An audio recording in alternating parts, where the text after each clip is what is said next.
Welcome back to the Tiger Hanger. This is Mike. Come at you with week 3 of G.I. Joe June, and it was a pretty weak week, but at the same time, it wasn't too bad. That's very easy on my wallet. I didn't pre-order anything, didn't spend a penny on Joe. Might have pre-ordered some stuff at Show Z today. That's just the way it is.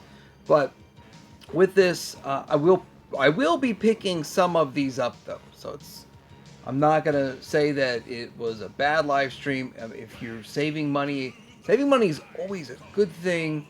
But in the long run, yeah, there's gonna be a lot of stuff to buy. The stream itself really wasn't all that exciting. Wasn't really that great. It was only 13 minutes, 41 seconds long, which I'm fine with. I don't want to sit through 30 minutes of babbling. Give me the goods and just give it to me. Tell me why you're making it, whatever the names.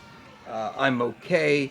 And I'm also not the kind of person that wants to sit through a live selling of it. I'd rather just say, I want this, go buy it, not sit through a live sells. So to each is their own. Some people love this. Some people crave some sort of a video like that.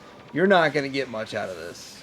That being said, you might get a little more out of my video. My video might actually last longer than 13 minutes, but I'm going to give you my thoughts on each one of these and kind of where I think the future of the line's going, not everything mapped out for the next 3 years, just kind of from what they're showing, what's logical that's going to come out. And it's pretty simple. Writing's on the wall a bit. So we'll get in and take a look at this, and hopefully you enjoy my thoughts on this week 3 reveals coming up.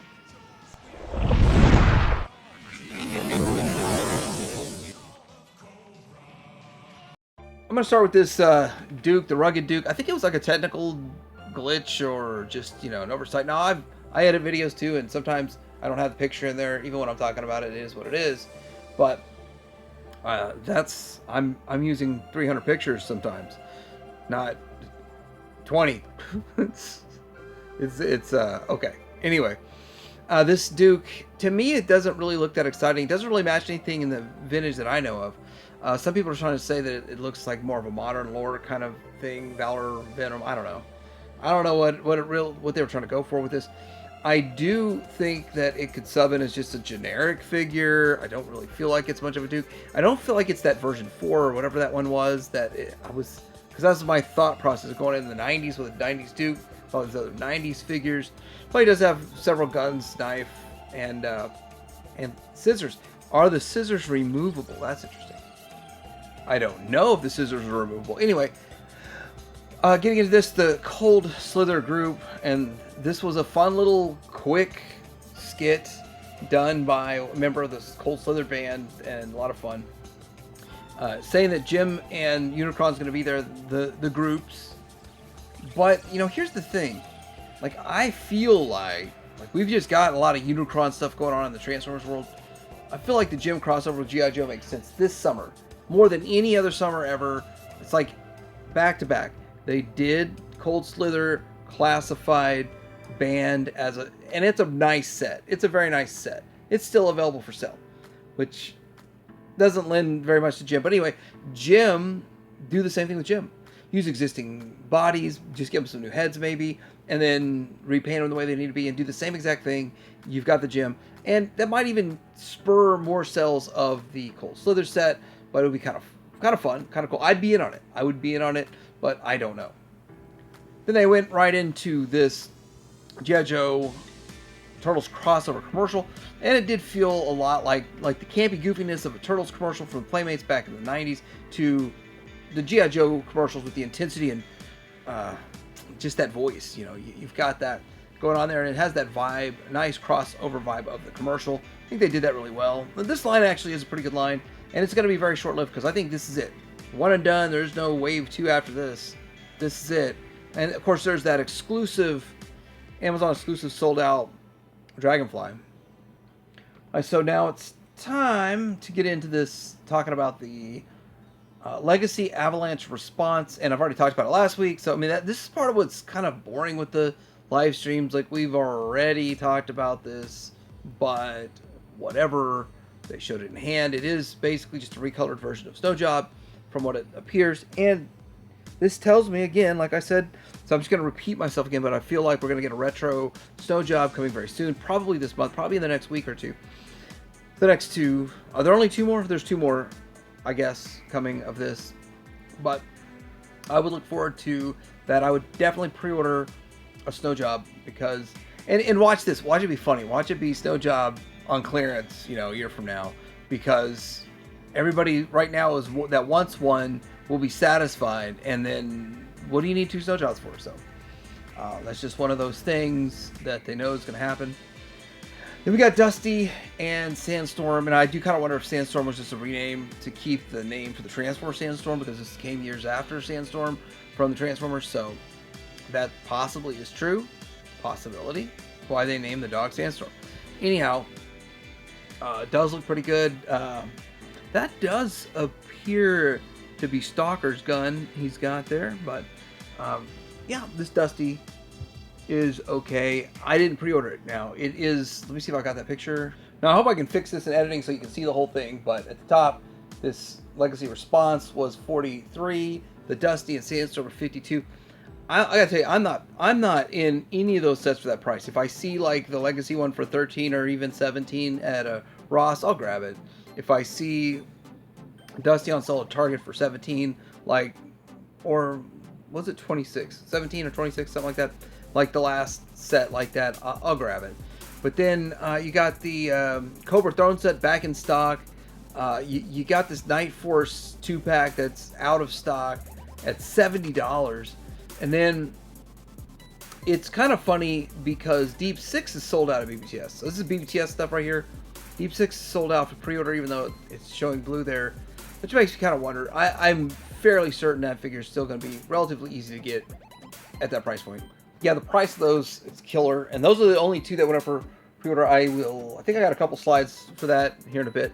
Then we got Iceberg, which Iceberg is classic figure, looks pretty good. I actually think he doesn't look super retro. It looks good, not super retro. It's a possibility they will do a retro version of him, and here's my theory why. Because I put a little thought into this, and I'm like, why would we get certain characters in retro, but not get those characters like every character doesn't come to retro? And what else would you do? They've already got they've got the recipe of the parts they're going to use for this, plus the new parts, body parts and all that. So why wouldn't they just make it more like the vintage toy coloring and put it on a retro card down the road? What else are you going to do with this? So I think it's a great figure. I think a retro one would come. And again, where I am personally in my collecting with this line shouldn't line up with yours, but I'll pick them up when I see them. I didn't pre-order. Well, you can't pre-order them yet, but I'm not going to pre-order them. I'll just pick them up when I see them, if I see them at a Target or something. But a pretty cool looking figure overall. All right, Toxo Viper is very classic, very true to the vintage Toxo Viper. And the thing is, if you know what the Toxo Viper looked like from back in the day, and there it is. So I liked it. I think it looks good. Definitely, it's another one of those things. I'll pick it up if I see it in a store. I'm not pre-ordering it. I'm not going that far to my way for these things anymore. But at the $28 price point. And like right now, Target's running a 10 off of 40 sale. So if there's two Joes that you like, that adds up to 50 and some change. You still get 10 off that. That's a much better deal. 5% off your red card and all that good stuff. That's why I like those kind of deals. But this guy does look pretty good. I like him. And the weird thing is this a candidate for a retro card? Possibly. The odd thing is, I bet you we never see him on a retro card. Don't know why, because I bet his sales are not going to be high enough for this particular character. Then we get into a new one they just made up, so my understanding is this character's been around in the lore, but it's new to me. So Mistress Armada, new to me. I don't know. It's kind of cool. She's got them hundreds, like swipe of hundreds. The sword sheath, the helmet, I guess the face mask helmet thing is a full swappable head. And then you got like sunglasses with some sort of a device on it. So this is Iron Grenadiers, and I'm not doing a full, complete, everything Iron Grenadiers. If I have most of it, but not all of it. And although it is cool, I don't know if I'm in on her. She looks kind of cool. But making up the new characters, and then another new character here where, I don't know, it looks like it's going to be a Dreadnought type of figure. That's just my belief.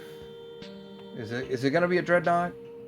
I saw 3POA put up a picture of Inspector Gadget that matched this That was funny, but Synapse is what they're calling this. Synapse. Then we get into name-only reveals. Okay, so a Retro Falcon. The first Falcon was kind of messed up. And the other thing is, the first Falcon, what's even worse was it came in the dark era. The dark times, where you couldn't see the figure's face. You didn't know until you opened it up. It was like, ah! like a Seinfeld episode where, hey, look at my baby, and it's like, ah!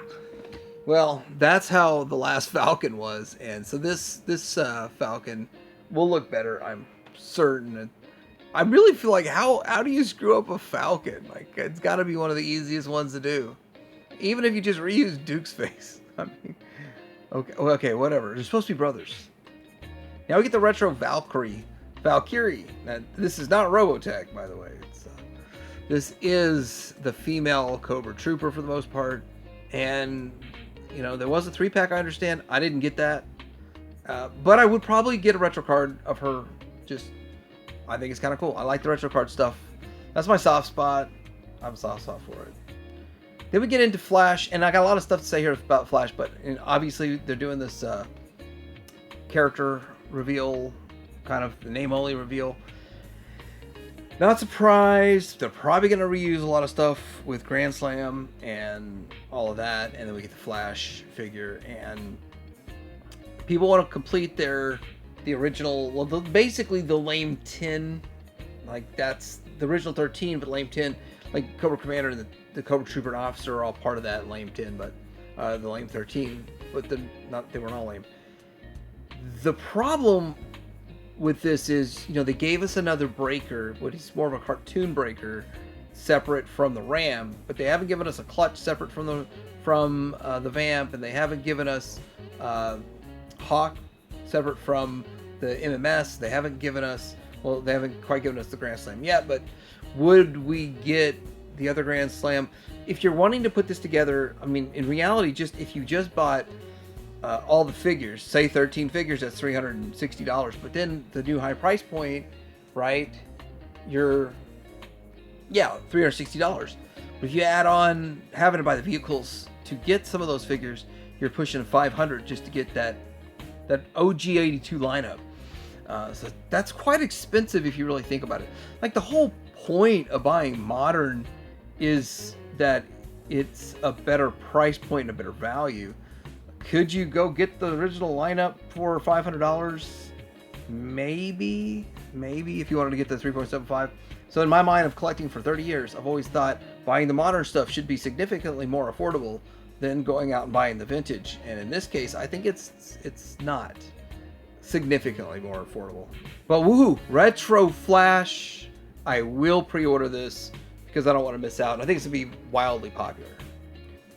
So getting to the only 2 pre-orders, and here's this, and I'm just going to show this again because this shows everything, packaging and all, and the Legacy figures, which I haven't paid full price for a single Legacy figure. I've got them all either at Ross, Ollie's, or a clearance somewhere, or I just haven't got it. So, and that's the other thing. If you're like, I've heard a lot of people today say wait for this to go to clearance at Ross, but if you want every Legacy figure or something, then you might want to pre-order it, because there's no guarantees going forward, and I bet you production is going to be lower on these each go around. But $42, it used to be $35, right? And then of course the Dusty. So another figure which I've never seen these animal packs not go to sell or clearance for at least a brief period of time. So with that, I'm just throwing that out there. But let me know what you guys think about this week 3 JoJo June. It's not the most exciting week of stuff, but at the end of the day, a lot of the good stuff here, a lot of good stuff that people are going to want, and not so much that it's going to be expensive to me.